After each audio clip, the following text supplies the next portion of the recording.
नमस्ते साथियों, कैसे हैं आप लोग। आशा करता हूं कि आप लोग ठीक तरह से होंगे और अपना अध्ययन ठीक तरह से कर रहे होंगे। भारतीय राज्य व्यवस्था का यह 90वां व्याख्यान है और इसके अंतर्गत हम नीति आयोग के बारे में अध्ययन करेंगे। तो सबसे पहले समझ लेते हैं कि नीति आयोग क्या है। हम देख सकते हैं कि जैसे ही भारत को स्वतंत्रता प्राप्त होती है और भारत का संविधान तैयार किया जाता है, तो इसके फलस्वरूप एक नई सरकार निकल कर आती है और जहाँ पर हम देख सकते हैं कि संपूर्ण भारत में कांग्रेस सरकार हुआ करती थी। इसी सरकार के द्वारा अपने जो भी कार्य हैं उनको सुचारू रूप से करने के लिए एक संस्था बनाई गई थी जिसे योजना आयोग के नाम से जाना जाता था। और योजना आयोग के माध्यम से पंचवर्षीय योजनाओं को चलाया जाता था। प्रत्येक 5 वर्ष के लिए लक्ष्य रखे जाते थे तथा उन पर कार्य किया जाता था। हम देख सकते हैं कि यह एक जो पार्टी है उसके द्वारा कंट्रोल की जाने वाली बॉडी थी, जिसके बारे में हमने पिछले व्याख्यान में अध्ययन किया है। और हम देख सकते हैं कि अब हम नीति आयोग की बात करेंगे। तो जैसे जैसे समय परिवर्तित हुआ और हम देख सकते हैं कि 2014 में जब कांग्रेस पार्टी हारी और बीजेपी सरकार बनकर आई, तो हम देख सकते हैं कि सबसे पहला कार्य इनके द्वारा यही किया गया कि योजना आयोग को समाप्त करके नीति आयोग को ला दिया गया। नीति आयोग का पूरा नाम है national institution for transforming India, यानी भारत को बदलने के लिए एक राष्ट्रीय स्तर का ऐसा इंस्टीट्यूशन तैयार करना, ऐसा संस्थान तैयार करना था जो कि भारत की बदलती हुई ज़रूरतों के अनुसार कार्य कर सके। तो हम देख सकते हैं इस प्रकार से नीति आयोग का आगाज हुआ। इससे संबंधित जानकारियों को हम आज के व्याख्यान में समझेंगे तथा इससे संबंधित जो भी प्रश्न बनते हैं, उनसे संबंधित जो भी टॉपिक हैं उन पर भी चर्चा करेंगे। अब हम चर्चा करेंगे नीति आयोग के बारे में। तो नीति के आयोग के बारे में हम देख सकते हैं कि भारत में व्यवस्थाओं को बदलने के लिए 2014 में ही इसकी नींव रख दी गई थी, जब बीजेपी की सरकार निकल कर आई थी तथा इसके लिए नीति आयोग नामक संस्था को बनाया गया। इसके पहले भारत में क्या हुआ करता था, योजना आयोग हुआ करता था। ऐसी जो तारीख है उसको आपको याद रखना चाहिए। 1 जनवरी 2015 से इसको इम्प्लीमेंट कर दिया गया था। 2014 में इसको लाने का कार्य किया जा रहा था और 2014 में ही सरकार बनकर आई थी। और इसको इम्प्लीमेंट कब किया गया, 1 जनवरी 2015 को आपको याद रखना है। सीधे तौर पर इस प्रकार के प्रश्न पूछ लिए जाते हैं। हमारे देश के लिए एक ऐसे संस्थान की आवश्यकता थी जो बदलते भारत में जो लोगों की ज़रूरतें बदलती जा रही हैं उनके साथ कार्य कर सके तथा नई समस्याओं के समाधान नई तकनीकों के माध्यम से सुलझाए जा सके। आर्टिफिशियल इंटेलिजेंस का नाम सुना होगा, जिसके माध्यम से हम बहुत से ऐसे कार्य कर रहे हैं जो मशीन इस प्रकार से मानव की तरह कार्य कर रही है। इसके कुछ फ़ायदे हैं और इसके कुछ नकारात्मक परिणाम भी हैं। पहले जो बच्चे हुआ करते थे गेम्स प्लेग्राउंड में खेला करते थे, और आज हम देख सकते हैं कि वो मोबाइल्स में और कंप्यूटर पर बैठकर ऐसे गेम खेलते हैं जो कि उनके दिमाग को प्रभावित करते हैं। तो हम देख सकते हैं इस प्रकार की जो टेक्नोलॉजी आ रही है वह एक सकारात्मक परिणाम भी है और इसके साथ ही फिजिकल एक्टिविटी यहाँ पर कम हो रही है। तो हम देख सकते हैं कि इनको एक मध्यम स्तर में लाने के लिए, बीच का रास्ता खोजने के लिए यहाँ पर कार्य किया जाता है कि कोई भी कार्य में विकास तो हो लेकिन इसका प्रभाव मानव जाति पर ना पड़े, वह सुचारू रूप से कार्य कर सके और सतत विकास में हम आगे बढ़ सके। तो इस प्रकार के कार्य इसमें किए जाते हैं। और हम नीति आयोग की बहुत से ऐसे तथ्यों पर चर्चा करेंगे जो कि इसके लिए लागू किया गया था। और इसी प्रकार की चर्चा जब हम देख सकते हैं कि योजना आयोग लागू किया जा रहा था तो उसके संबंध में की गई थी। तो हम देख सकते हैं यह गवर्नमेंट के द्वारा एक जो भी प्रोजेक्ट है उसको पायलट प्रोजेक्ट की तरह यूज़ करके फिर उसको आगे कार्य करने के लिए इसका प्रयोग किया जाता है। योजना आयोग योजनाओं को ऊपरी स्तर पर तैयार कर दिया जाता है तथा हम देख सकते थे बाद में उसको लागू किया जाता था। अब हम यहाँ पर योजना आयोग की थोड़ी सी बात करें तो योजना आयोग में क्या किया जाता था कि ऊपर जो भी इनके अधिकारी हुआ करते थे, पार्टी की मीटिंग्स होती थी, कमेटी के द्वारा एक खाका तैयार कर दिया जाता था तथा उस योजना को कहाँ पर, ग्रामीण क्षेत्रों में या संपूर्ण देश में लागू कर दिया जाता था। हम देख सकते हैं जैसे कि सड़क बनाना है और लोगों के लिए विशेष सुविधाएं उपलब्ध कराना है, जैसे कि उनको मकान उपलब्ध कराने हैं, जल की व्यवस्था करनी है, राशन की व्यवस्था करनी है। तो इस प्रकार के कार्य ऊपर ही तैयार कर लिए जाते थे तथा उनको जनता तक पहुंचा दिया जाता था। तो हम देख सकते हैं कि जब योजना आयोग के बाद नीति आयोग आया तो इसमें क्या बात की गई, यह क्या करता है, निचले स्तर की जैसे कि ग्राम पंचायत है तो वहाँ पर समस्याओं को समझने का प्रयास करता है तथा उन जानकारियों को ऊपर ले जाने का कार्य करता है। उसके बाद उन पर योजनाएं लागू की जाती हैं। तो यह हम देख सकते हैं कि वहाँ से ऊपर से योजना लागू की जा रही थी और इसमें इतना बड़ा परिवर्तन आया है कि यह नीचे से लोगों से पूछ रहे थे कि उनको किस प्रकार की समस्याएं हैं और उनको ऊपर तक ले जाने का कार्य कर रहे थे। एक ही तरीके की नीतियों को संपूर्ण देश में लागू कर दिया जाता था। यहाँ पर हम देख सकते हैं कि एक बहुत बड़ी कमी पाई जाती थी, यानी जो भी संपूर्ण देश में एक प्रकार की योजनाएं लागू कर दी जाती थी, लेकिन हम देख सकते हैं कि जो हमारा भारत देश है इसमें विभिन्न प्रकार की क्लाइमेटिक जो कि रिफॉर्म है, यहाँ पर हम देख सकते हैं कहीं पर वातावरण कुछ और कहीं पर वातावरण कुछ और होता है। उत्तर में कुछ वातावरण होता है, दक्षिण में कुछ वातावरण होता है। राज्यों की जनसंख्या में हम देख सकते हैं कि उत्तर प्रदेश की 20 करोड़ जनसंख्या है, वहीं हम देख सकते हैं कई राज्यों की संख्या 1 करोड़ भी नहीं है। तो यहाँ पर हम देख सकते हैं कि कुछ लाखों में किन्हीं राज्यों की संख्या होती, तो यहाँ पर हम देख सकते हैं कि राज्यों में भी अपने अंदर एक विभिन्नता पाई जाती है और इसके चलते उनको उनके राज्य के अनुसार सुविधाएं उपलब्ध करानी चाहिए। तो हम देख सकते हैं यहाँ पर क्या कार्य किया जा रहा था कि एक ही प्रकार की योजना को सभी जगह इम्प्लीमेंट कर दिया जा रहा था, तो इसके कारण भी समस्याएं होती थी। तो इसके विपरीत जो नीति आयोग क्या कार्य करता है, वह जनता की ज़रूरतों को पहले समझने का प्रयास करता है तथा योजनाओं को आम जनता तक पहुँचाने का कार्य इसके द्वारा किया जाता है। आगे देखते हैं। नीति आयोग का पूरा नाम national institution for transforming India होता है। तो हम देख सकते हैं कि इसका जो नाम है, नाम से ही स्पष्ट होता है यह इंडिया को यानी भारत को बदलने के लिए कार्य किया जा रहा है। हम देख सकते हैं कि जो नीति आयोग निकल कर आया है वह 65 वर्ष पुराने संस्थान योजना आयोग को बदल कर लाया गया, यानी 65 वर्ष से जो व्यवस्था चली आ रही थी तो उसको बदला गया। तो यह बहुत ही महत्वपूर्ण हो जाता है। और हम देख सकते हैं कि इस प्रकार से प्रश्न भी बना है कि योजना आयोग के स्थान पर किस संस्थान को लाया गया, तो नीति आयोग को लाया गया था। ना ही यह संवैधानिक निकाय है और ना ही वैधानिक निकाय है। हम देख सकते हैं कि संवैधानिक निकाय तो वह भी नहीं था योजना आयोग, और हम देख सकते थे यह एक एग्जीक्यूटिव बॉडी हुआ करती थी जो कि पार्टी के द्वारा ही एग्जीक्यूट कर दी गई थी। तो हम देख सकते थे ना तो यह संवैधानिक निकाय था, यानी संविधान में इसकी कोई चर्चा नहीं की गई है, केवल देश की व्यवस्थाओं को चलाने के लिए यह बनाया गया था।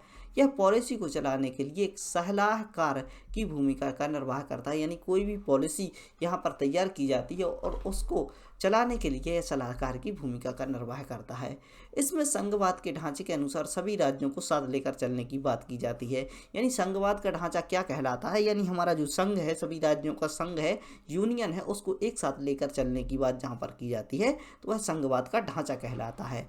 योजनाओं को बनाने से पहले जनता को सलाह ली जाती है तथा स्थानीय कलेक्टर से भी इसकी जानकारी ली जाती है। कलेक्टर हम देख सकते हैं कि एक जिले का मुखिया होता है जिसके अंतर्गत जिले के सारे ग्रामीण क्षेत्र एवं तहसील आया करती हैं। तो हम देख सकते हैं कि तहसील को मिलाकर और ग्रामीण क्षेत्रों को मिलाकर एक कलेक्टर क्षेत्र बनता है, तो उसकी जानकारी कलेक्टर के पास बहुत ही अच्छे तरीके से होती है। और इसके अलावा हम देख सकते हैं कि स्थानीय जनता से भी इसकी जानकारी ली जाती है। स्थानीय जनता की जानकारी तथा कलेक्टर की जानकारियों को एकत्रित कर इनके द्वारा योजनाएं यहाँ से बनाई जाती हैं। आगे देखते हैं। हम देख सकते हैं कि आज वैश्विक अर्थव्यवस्था के साथ नई नीतियों को लागू करने की ज़रूरत है। उसके लिए नीति आयोग का निर्धारण किया गया है। यानी हम देख सकते हैं कि वैश्विक अर्थव्यवस्था में, यानी विश्व स्तर की जो अर्थव्यवस्था चल रही है, जो इकोनॉमी है, उसको नई नीतियों के साथ लागू करने की ज़रूरत है। तो यहाँ पर हम देख सकते हैं कि इसके लिए नीति निर्धारण करने के लिए नई सोच की आवश्यकता होती है, जिसके लिए हमें कार्य करना होगा। राष्ट्र के विकास में सभी राज्यों को साथ लेकर कार्य करना है। यानी यहाँ अब तक जो योजना चली आ रही थी, हम देख सकते हैं एक प्रकार की योजनाओं को जैसे सभी राज्यों में लागू कर दिया, तो इस प्रकार के कार्य ना करके राष्ट्र के विकास में सभी राज्यों को एक साथ लेकर चलने की बात यहाँ पर की जाती है। देश को ज्ञान का केंद्र बनाने की बात की जाती है तथा आंतरिक तथा बाहरी योग्य लोगों को देश की प्रगति के कार्य में साथ लेकर चलने की बात यहाँ पर की जाती है। देश के किसी भी क्षेत्र में चाहे कहीं भी रह रहे हों, उनके लिए व्यापार की मॉनिटरिंग करना है, यानी किस प्रकार से उनका व्यापार चल रहा है तथा जो व्यापार अच्छे तरीके से चल रहा है उसको प्रोत्साहन देना, इस प्रकार की बात यहाँ पर की जाती है। सभी मंत्रालयों को एक साथ लेकर चलना है, यानी हम देख सकते हैं कहीं भी डिफीट ना हो, सभी मंत्रालय एक साथ अपनी मीटिंग करें और उनके साथ मिलकर जो कि नीति आयोग है उसके साथ कार्य करें। तो इस प्रकार की नीति यहाँ पर की जाती है। संयोजन में आप बहुत ही अच्छे तरीके से समझ लीजिए कि संयोजन में कौन कौन कौन से अधिकारी इसके अंतर्गत शामिल होते हैं। तो यहाँ पर आप देख सकते हैं कि नीति आयोग का एक चेयरमैन होता है और वह चेयरमैन होता है हमारे देश का प्रधानमंत्री, यानी नरेंद्र मोदी जी जो वर्तमान के प्रधानमंत्री जी हैं वह नीति आयोग के चेयरमैन हैं। इसके सदस्य सभी राज्यों के मुख्यमंत्री होते हैं। केंद्र शासित प्रदेशों के सदस्य के रूप में वहाँ के लेफ्टिनेंट गवर्नर को लाया जाता है। यानी किस प्रकार से हम देख सकते हैं कि जब नीति आयोग की बैठक होती है तो यहाँ पर चेयरमैन के तौर पर क्या होता है, हमारे पीएम होते हैं। पीएम के अलावा सदस्य के तौर पर सभी राज्यों के सीएम होते हैं और केंद्र शासित प्रदेशों से लेफ्टिनेंट गवर्नर यानी एलजी हुआ करते हैं। तो यहाँ पर हम देख सकते हैं सभी राज्यों के रिप्रेजेंटेटिव यहाँ पर मौजूद हुआ करते हैं, यानी संपूर्ण देश को एक साथ लेकर चल यहाँ पर कार्य किया जाता है। क्षेत्रीय काउंसिल की बात करें, रीजनल काउंसिल जो होती है उसमें हम देख सकते हैं इसकी अध्यक्षता चेयरमैन के द्वारा की जाती है। इसके द्वारा नियुक्ति किसी व्यक्ति के द्वारा की जाती है, यानी हम देख सकते हैं कि चेयरमैन क्या होते हैं, हमारे पीएम होते हैं। तो क्षेत्रीय काउंसिल की जो बैठक होती है उसको चेयर कौन करते हैं, चेयरमैन करते हैं। यदि वह अनुपस्थित रहते हैं तो वह अपने द्वारा एक व्यक्ति नियुक्त करते हैं, तो वह इसकी अध्यक्षता करता है। किसी समस्या के समाधान के लिए अस्थायी काउंसिल गठित की जाती है। क्षेत्रीय स्तर पर विशेष ख्याति प्राप्त व्यक्तियों को इसमें शामिल किया जाता है, यानी क्षेत्रीय स्तर पर यदि किसी समस्या का समाधान की आवश्यकता होती है और यहाँ पर किसी भी विकास की आवश्यकता होती है तो वहाँ की विशेष ख्याति प्राप्त व्यक्तियों को बुलाया जाता है। पूछा जाता है कि ये आपके क्षेत्र में किस प्रकार के कार्य किए जाने चाहिए, किस प्रकार के कार्यों की यहाँ पर आवश्यकता है, तो उनकी कार्यों की आवश्यकता को समझते हुए यहाँ पर योजनाएं चलाई जाएंगी। संयोजन में और भी देखें तो इसके चेयरमैन जो है प्रधानमंत्री जी हैं, आपको याद रखना है। उपाध्यक्ष कैबिनेट रैंक का मंत्री होता है, यानी जो हम देख सकते हैं कि अध्यक्ष के रूप में तो पीएम होते हैं और कैबिनेट मंत्री की रैंक का कोई अधिकारी होता है, वह क्या होता है, यहाँ पर उपाध्यक्ष होता है। अब हम देख सकते हैं फुल टाइम मेंबर और पार्ट टाइम मेंबर भी यहाँ पर हुआ करते हैं। तो फुल टाइम मेंबर यानी जब तक यही चलता है, उसके साथ फुल टाइम मेंबर में राज्य के मंत्री की रैंक के अधिकारी यहाँ पर हुआ करते हैं। और हम part time member, 2 part time member यहाँ पर होते हैं। एक्स ऑफिसियो चेयरमैन यानी पद के अनुसार, यदि हम देख सकते हैं कि कोई जैसे ही यहाँ पर सीएम बन जाता है तो ऑटोमेटिकली वह उसका नीति आयोग का सदस्य बन जाता है। एक्स ऑफिसियो चेयर जो मेंबर होते हैं उसमें 2 काउंसिल मिनिस्टर होते हैं। काउंसिल मिनिस्टर बनने के साथ ही हम देख सकते हैं वह एक्स ऑफिसियो मेंबर इसके बन जाते हैं नीति आयोग के। चीफ एग्जीक्यूटिव ऑफिसर होता है, यह प्रधानमंत्री द्वारा नियुक्त किया जाता है। एक सेक्रेटरीट होता है। तो यहाँ पर इस प्रकार से इतने अधिकारी हुआ करते हैं। अब हम देख सकते हैं इसके साथ कुछ विंग कार्य करती हैं, जैसे कि रिसर्च विंग जो कि रिसर्च करने का कार्य करती है। और हम देख सकते हैं कंसल्ट विंग होती है जो लोगों से कंसल्ट करने का कार्य करती है। यह सब एक प्रकार से ऑफिस होते हैं, यह इसके साथ कार्य करते हैं। टीम इंडिया विंग भी होती है जो कि इंडिया को यहाँ पर कार्य करती है। आगे हम देख सकते हैं इसके बारे में। अब हम देखने का प्रयास करेंगे कि इसके क्या उद्देश्य रहे, किन उद्देश्यों को सामने रखते हुए नीति आयोग को सामने लाया गया। केंद्र राज्य व केंद्र शासित प्रदेशों को एक साथ लेकर चलना है, यानी हम देख सकते हैं कि देश की जो व्यवस्था है यहाँ पर 3 प्रकार की जो सरकार है वह हुआ करती है। इसमें हमने देखा कि केंद्र में केंद्र की सरकार होती है, राज्यों में अपनी सरकार होती है। इसके अलावा थर्ड टाइम सिस्टम के अंतर्गत ग्रामीण क्षेत्रों और नगर पालिकाओं की भी सरकार चला करती है। तो हम देख सकते हैं इन सभी व्यवस्थाओं को एक साथ लेकर चलने की बात यहाँ पर की जाती है, जिसमें केंद्र, राज्य तथा केंद्र शासित प्रदेशों को एक साथ शामिल किया जाता है। योजनाओं को ग्रामीण क्षेत्रों से प्रारंभ करके संपूर्ण देश तक पहुंचाया जाता है, यानी ग्रामीण क्षेत्र को एक मुख्य आधार बनाकर वहां पर समस्याओं को समझा जाता है तथा उन योजनाओं को संपूर्ण देश में लागू किया जाता है। ऐसे क्षेत्रों पर ध्यान देने की बात यहाँ पर की जाती है जो कि सही तरीके से कार्य नहीं कर रहे हैं। यदि वहाँ पर कार्य नहीं हो रहा है तो उसको समझने का प्रयास किया जाता है कि किस प्रकार से यहाँ पर कार्य सटीकता से किया जाना चाहिए। नवाचार पर ध्यान देना, यानी ऐसे कई राज्य होते हैं जो अपने अच्छे तौर पर यहाँ पर विस्तार कर रहे हैं और नवाचार को यूज़ कर रहे हैं, तो उन राज्यों से आइडिया लेकर अन्य जो राज्य पिछड़े हुए हैं उन तक पहुँचाने का कार्य भी इसके द्वारा किया जाता है।